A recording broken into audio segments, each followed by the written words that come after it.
And now I am pleased to introduce the valedictorian of the King's College class of 2022, Mr. Connor Kopko.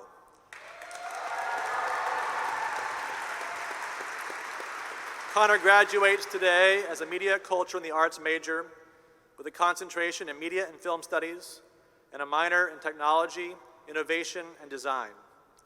In addition to his academic achievements, Connor has been very active in house leadership and the arts during his time at King's.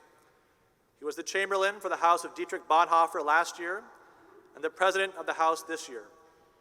He also wrote and directed the short film Routine with the King's Cinema Society, was the co-creator of Normal, a new musical this spring, and acted in A Time Traveler's Dilemma, which won Best Sci-Fi Short of 2021 at the Indie Short Festival in Los Angeles.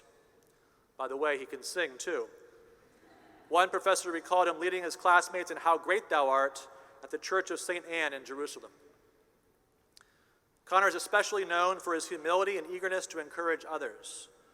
A professor commented, "He never fails to celebrate the efforts and achievements of his friends." Another said he'd had lunch with Connor this week and didn't learn he was valedictorian until I told him the next day. He truly exemplifies the kind of person King's hopes to send into the world, this professor wrote. But perhaps the best tribute comes from a friend. I can say that his example and support has helped me to become better as a person and as a Christian. Please join me in welcoming the valedictorian of the King's College class of 2022, Mr. Connor Kopko.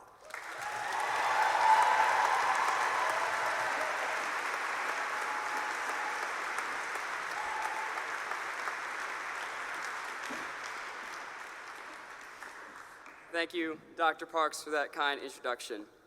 And thank you to each and every one of my classmates, the parents, the faculty, for the vigor and life that you have brought to this school.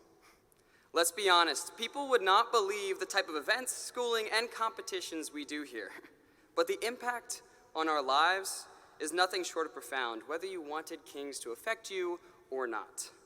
Few places in the world could convince you to accidentally run a half marathon or more and call it a great race. Few places convince you to then come back and do it again the next year, and even possibly the next. But few places provide the opportunity to grow and be stretched in a godly yet challenging arena. The King's College is one of those institutions, and it has been a blessing and an honor to share these last 3 years with you, now standing before you today as your friend to deliver a final send-off. The past years have been nothing short of incredible.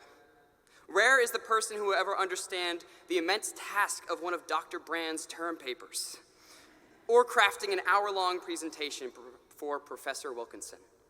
This school is a breeding ground for great minds and impressive leaders. Colton Gottwalls could talk circles around me in a debate. Sam Closett could plan a better event than anything I could ever dream of, and the work ethic of Brandon Orr never ceases to amaze me. I could go on and on. The students convinced me to attend this school 3 years ago, and it is those relationships we formed here that we will take with us as we move forward in life. As we finally walked down this aisle and collected the slips of paper that are the product of sweat, tears, laughter, and love, we realized that college has been so much more than just the schooling. It's the moments of memory that touch our lives, that we carry with us past the walls of our old Albee or DeVos apartments, past the city, past this church. It's the smoothies bought for me by Dr. Bradley in freshman year when he had no idea what was going through my mind that day, but made it so much better. It's experiencing the countries of Europe for the first time with a group of people that no one ever imagined would travel together. It's winning the House Cup 2 years in a row for the Thatchers. It's creating a cinematic universe of movies for the Reagans. It's watching the boomers rise from 10th boom all the way to second place, or screaming the red hot chant with my sister house, the House of Truth. These experiences have touched our lives. Not only ours, however. Author Arthur Karamazov writes that every action we take impacts the lives of others around us. It's simple, right? The question he leaves us with digs deeper. Are you aware of your impact? Are you aware of what has impacted you? What has made an imprint on your soul? Our experiences have not been without pain. I would be crazy if I didn't say that. We missed out on traditions, experienced cultural movements wrought with difficulties in combating injustice, fought through a pandemic, and perhaps felt cheated out of a full college experience. Yet here we are, graduating today into a beautiful world that is still full of suffering and disappointments that cannot be glossed over.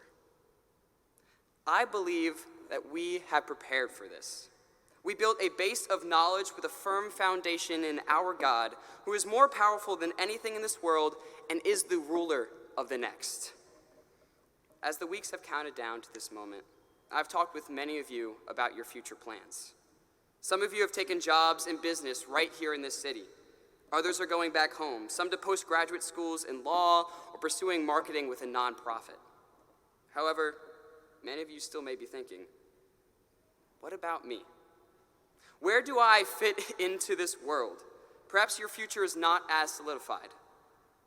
In Lamentations, it addresses this very topic.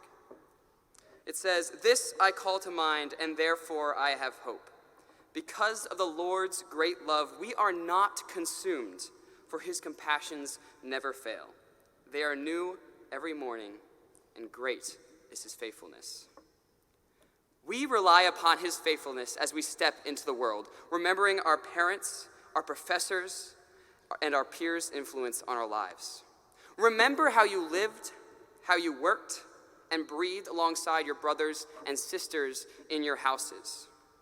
We have been challenged to live an elevated life, oriented toward a higher goal than just ourselves. So I ask you, reflect on the impact you have left behind.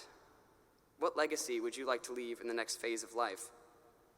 The past years are cemented, they're determined, but the future is yet to come.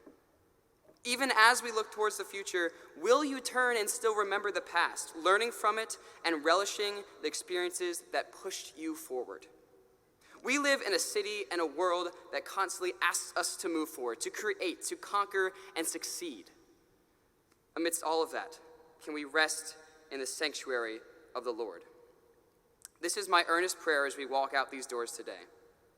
The blessing of these last few years will not be forgotten. Remember to look up and then forward. Keep me updated as you tackle this world. I love and pray for you all. Thank you.